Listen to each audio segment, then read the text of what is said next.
Здравейте! Здравейте! Ние сме Краси и Гришта, Добре дошли в Добрите новини, които са от днес отново при вас, благодарение на нашия Господ Исус Христос. Това, което Бог ни е дал, е, както евреите трябваше всяка сутрин да събират небесната манна, така Господ иска всяка сутрин и ние да събираме свежи откровения от Словото. Да, и затова днес отново сме се събрали тук, за да можем да споделим това, което Господ ни даде като откровение, както на нас, така и за вас, за освежаване на нашите души. Нека да се помолиме. Амин. Гриса, ти ли ще започнеш? Аз ще започна. Добре. Господи, благодарим Ти за тази прекрасна възможност да сме събрани тук в Твоето име, за да разискваме върху Твоето Слово, за да се храниме директно от Тебе, Святи Татко Небесен. И наистина, ето сега Те молиме това Слово да достигне до сърцата и до душите на нашите брати и сестри и да даде плод, така че да бъде радостта им пълна, както нашата. Да. Амин.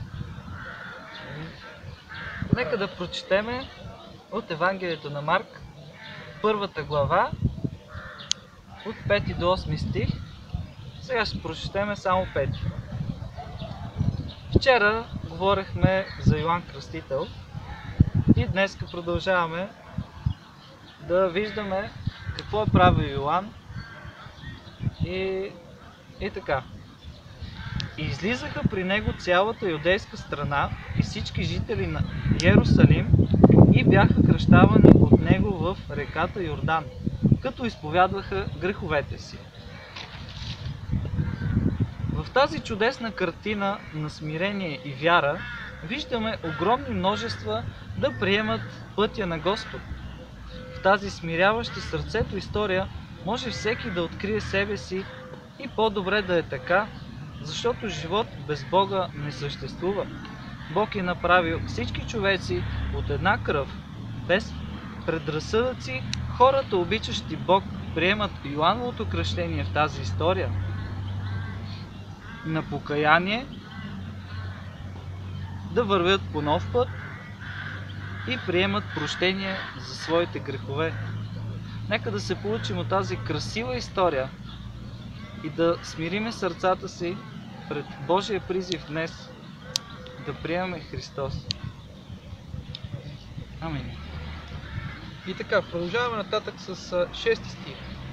А Йоан носеше облекло от камилска козина и кожен пояс около кръста си и се хранеше с криди и див мед. Така в тази картина, виждайки Йоан Кръстител облечен по този начин, Отец ни говори за едно ново свещенство. Не на закона, а на благодата. Нужно беше хората да видят едно ново начало. Един човек, почти гол, подобен на Адам. Йоан не е работил, никога не се е грижил за своята собствена прехрана, не е живял в градовете, нито в селата, но пак Бог се е грижил за него. И това наистина е едно прекрасно чудо за Божието снабдяване в нашия живот.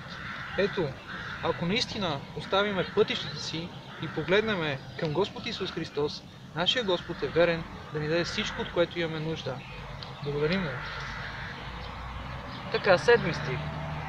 И като проповядваше, казваше: след мене иде онзи, който е по-силен от мене, на когото не съм достоен да се наведа и развържа ремъка на сандалите му.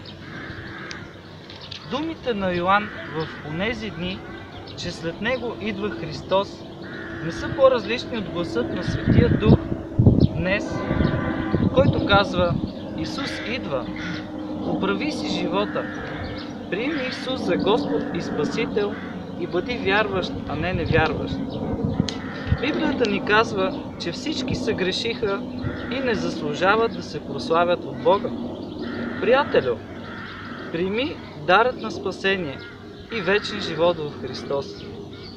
Амин. И така, стих 8. Аз ви кръщавам с вода, а Той ще ви кръсти със Святия Дух. Амин. И ето, от тук виждаме Йоан, който говори и ни сочи към Христос. Днес и ние ви говорим и ви насочваме към Христос, но ние не сме Йоан Кръстител. Според думите на Йоан, кръщението във вода не може да се наведе и да развърже ремъка на сандалите на служението, на кръщението в Святия Дух. Хората, живяли преди времето на Исус, само са мечтали да бъдат като пророците. Но ние, днес, всички, които сме приели Христос, сме приели кръщение в Святия Дух. Нещо мечтано, желано и невъзможно преди идването на Месията. Слава на Господ, защото Исус дойде, умря и възкръсна преди близо 2000 години, за да можем да имаме ние това лично общение с Него, чрез Святия си Дух, който Той е положил вътре в нашите сърца. Благодарим Му. Амин. За нас е голяма радост да споделиме добрите новини за Исус и добрите новини от Исус, защото Исус днес царува на небето и небето е много реално. Тези новини, които ние днес ги споделихме, те идват от небето.